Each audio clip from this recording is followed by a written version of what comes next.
मैं क्षितिज। और एक डरावनी घटना हमारे ही फार्म हाउस में घटी। मैं आपको बता दूं कि हम लोगों का फार्म हाउस राजस्थान में है। मेरे जन्म के समय में हमारा पूरा परिवार पहले राजस्थान में ही रहता था, लेकिन कुछ सालों बाद हमारा पूरा परिवार फिर बेंगलोर शिफ्ट हो गया था। तो मुझे अपने फार्म हाउस की यादें बिल्कुल नहीं पता थी कि कैसा क्या है, क्योंकि जब हम वहाँ रहते थे तो मैं बहुत छोटा था। उसके बाद आज तक मैं अपने उस राजस्थान वाले फार्म हाउस में नहीं गया था, लेकिन वो करीब 20 सालों से ऐसे ही पड़ा है। वहाँ पे कोई नहीं गया, तो उसकी कैसी हालत है कैसी नहीं किसी को कुछ नहीं पता था। जिसके बाद हमारे परिवार ने फैसला किया था कि उस फार्म हाउस को बेच दिया जाए, क्योंकि वहाँ पे कोई जाता नहीं है। उसकी हालत भी अब धीरे धीरे ख़राब ही हो रही होगी, तो उससे बेहतर है कि उस फार्म हाउस को बेचना ही ठीक है। जिसके लिए मैं और मेरे चाचा जी हम दोनों फार्म हाउस को देखने जा रहे थे कि आखिरकार उसकी हालत कैसे है, क्योंकि उसकी हालत देखने के बाद ही उसको बेचा जाएगा। तो मैं और चाचा जी उस फार्म हाउस के लिए राजस्थान के लिए निकल पड़े। हम अपने फार्म हाउस पे पहुँचे, करीब शाम के 5 बज रहे थे। हम उस जगह पहुँचे तो देखा कि वो फार्म हाउस बिल्कुल अलग और एकदम अकेली जगह पे बना हुआ था, जहाँ पे आसपास पे कोई घर नहीं था। चारों तरफ खुली खुली जगह थी और बीच में एक वो हमारा फार्म हाउस था। फार्म हाउस के चारों तरफ काफ़ी ऊंची ऊंची बाउंड्री थी और एक लोहे का गेट था। उस लोहे को गेट के खोलकर हम फार्म हाउस की तरफ बढ़े। जब देखा तो फार्म हाउस की हालत सच में बहुत ज़्यादा ख़राब थी। वो लगभग खंडर ही हो गया था, क्योंकि 20 साल से उसमें कोई गया नहीं, उसकी कोई देख रेख नहीं हो रही, तो वो खंडर होना लाजमी है। हम फार्म हाउस के पास पहुँचे। फार्म हाउस का जो गेट था, जो मेन गेट था जिससे हम उसमें अंदर जाते थे, तो वो एक जाली वाला लोहे का गेट था। उसमें ताला लगा हुआ था। उसकी चाबी चाचा जी के पास थी, उन्होंने ताला खोला और हम फार्म हाउस के अंदर चल पड़े। लेकिन यकीन करें, हम जैसे ही फार्म हाउस के अंदर गए तो ये तो देखा कि वो बहुत गंदा था, बहुत ही अजीब और बहुत ही खंडर हो चुका था। लेकिन उसके साथ साथ उस फार्म हाउस में से बहुत ज़्यादा बुरी बदबू आ रही थी, इतनी ज़्यादा बुरी कि वो सहन नहीं हो रही थी। मानो जैसे कुछ चीज़ है जो सड़ रही है, लेकिन क्या किसी को नहीं पता। चाचा और मैंने अपनी नाक पे रुमाल रख लिया और देखने लगे कि आखिरकार ये इतनी तेज़ बदबू आ कहाँ से रही है। देखते देखते आगे की तरफ बढ़े तो देखा कि जो सीढ़ी थी, जो ऊपर जाने के लिए फार्म हाउस पे जो सीढ़ी बनी हुई थी, उसकी ठीक नीचे जानवरों की लाश थी जो सड़ रही थी। जी दोस्तों, वहाँ पे जानवरों की लाश पड़ी थी। एक नहीं बल्कि कम से कम 3 जानवर वहाँ पे ऐसे थे जो सड़ रहे थे। वो क्या थे देखने में पता तो नहीं चल रहा था, लेकिन ऐसा ज़रूर था या तो वो कोई कुत्ता या तो फिर कोई बिल्ली, ऐसा कुछ था जानवर जो वहाँ सड़ रहा था।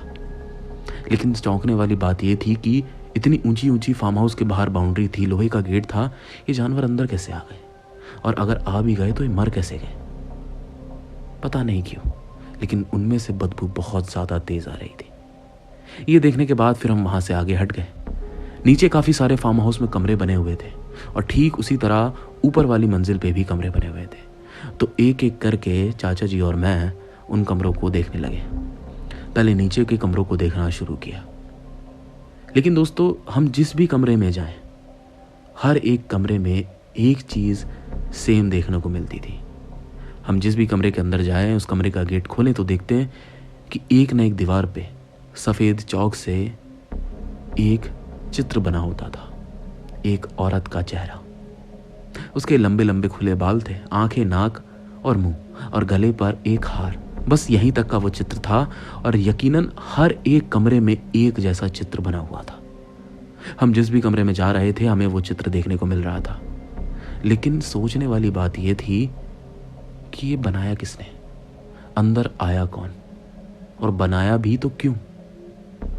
नीचे तो नीचे, जब ऊपर भी गए कमरों में देखा तो हर एक कमरे में एक जैसा चित्र, एक औरत का चेहरा। सोचने वाली बात थी, हमें सोच में डाल दिया था कि आखिरकार ये किया किसने।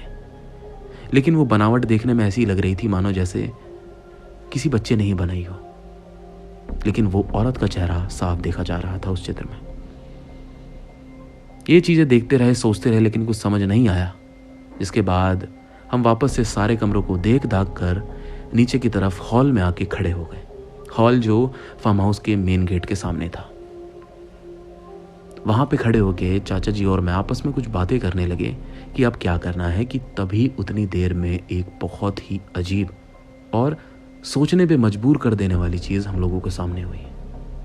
चाचा जी और मैं आपस में बातें कर ही रहे थे कि दोस्तों हमारे बगल में जो एक कमरा था, उस कमरे के अंदर से एक औरत बाहर निकली।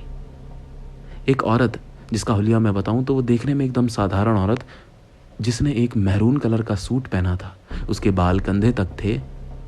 एक औरत वहां से चलती हुई आई और हम लोगों के सामने से गुजरकर हमारे दूसरे बगल में जो कमरा था उसमें चली गई। यकीनन हमें समझ नहीं आया कि ऐसे कैसे हो सकता है। मतलब कि वो एक औरत दूसरे कमरे से निकली, हमारे सामने से होते हुए एक और दूसरे कमरे में जाके चली गई। लेकिन कैसे?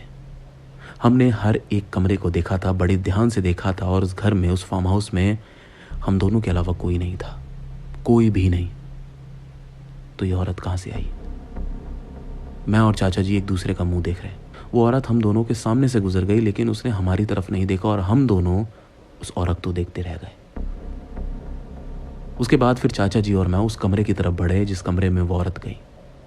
हमने उस कमरे का गेट खोला और देखा कि वो औरत कहाँ है। तो उस दोस्तों, वो औरत उस कमरे में नहीं थी। अब हम लोगों के सामने, हम दोनों की आंखों के सामने वो औरत इस कमरे में दाखिल हुई थी, और उस कमरे में अगर वो गई तो उसमें होनी भी चाहिए, लेकिन वो उसमें नहीं है।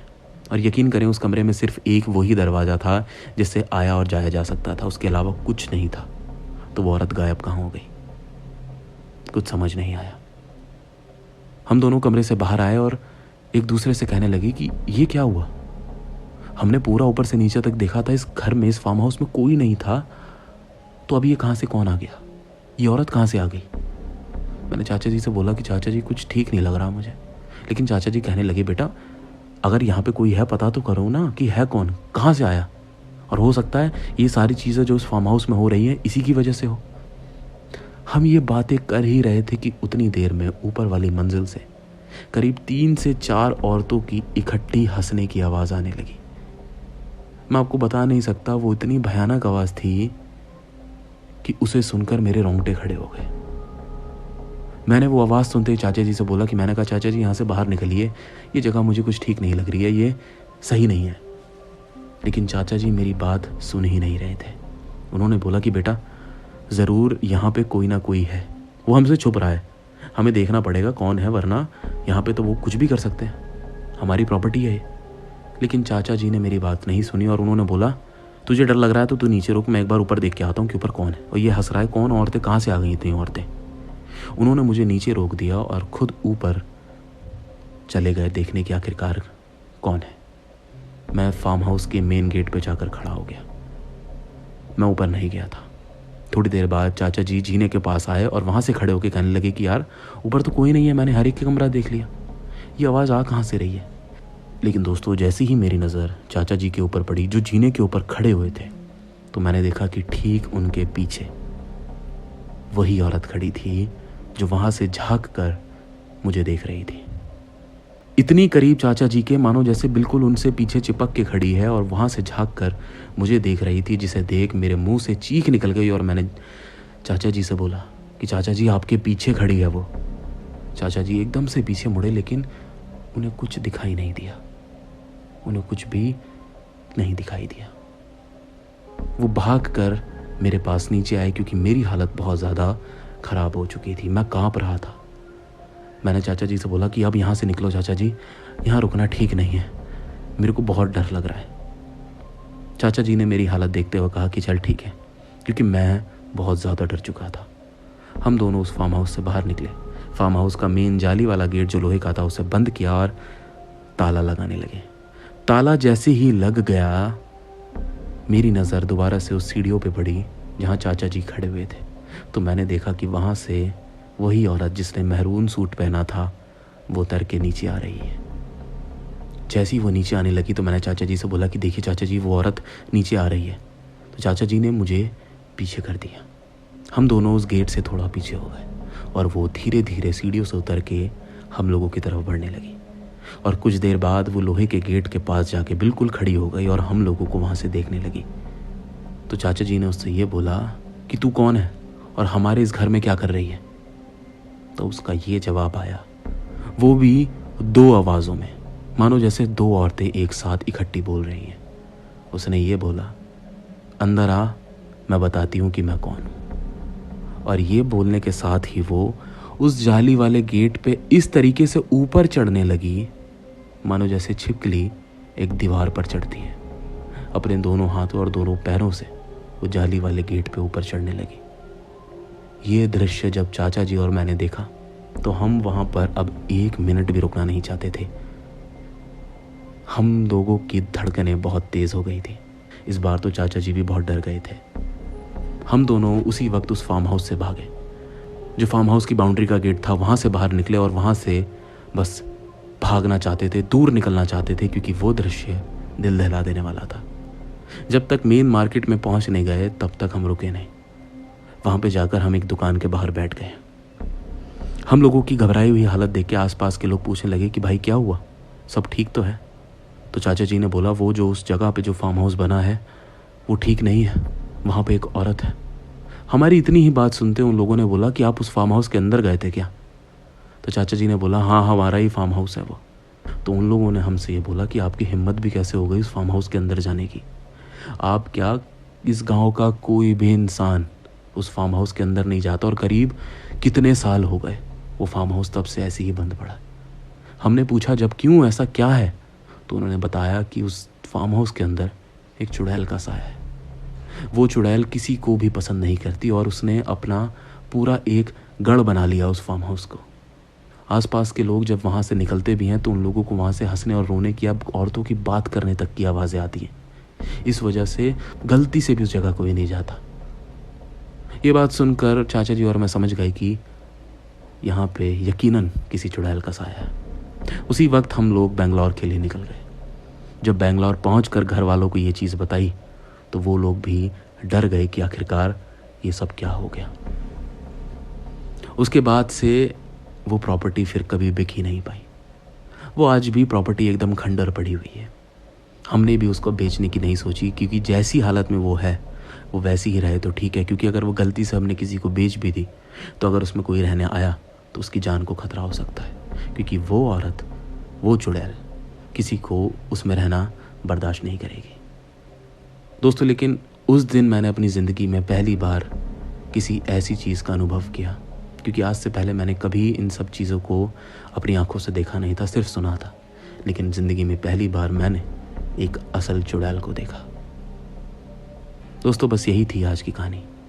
कहानी कैसी लगी कमेंट करके ज़रूर बताओ। अगर कहानी पसंद आई तो आप सब लोग इस वीडियो को ज़रूर से लाइक करें।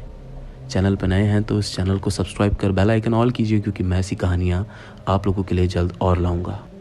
फिर मुलाकात होगी एक और नई हॉरर स्टोरी के साथ। नमस्कार।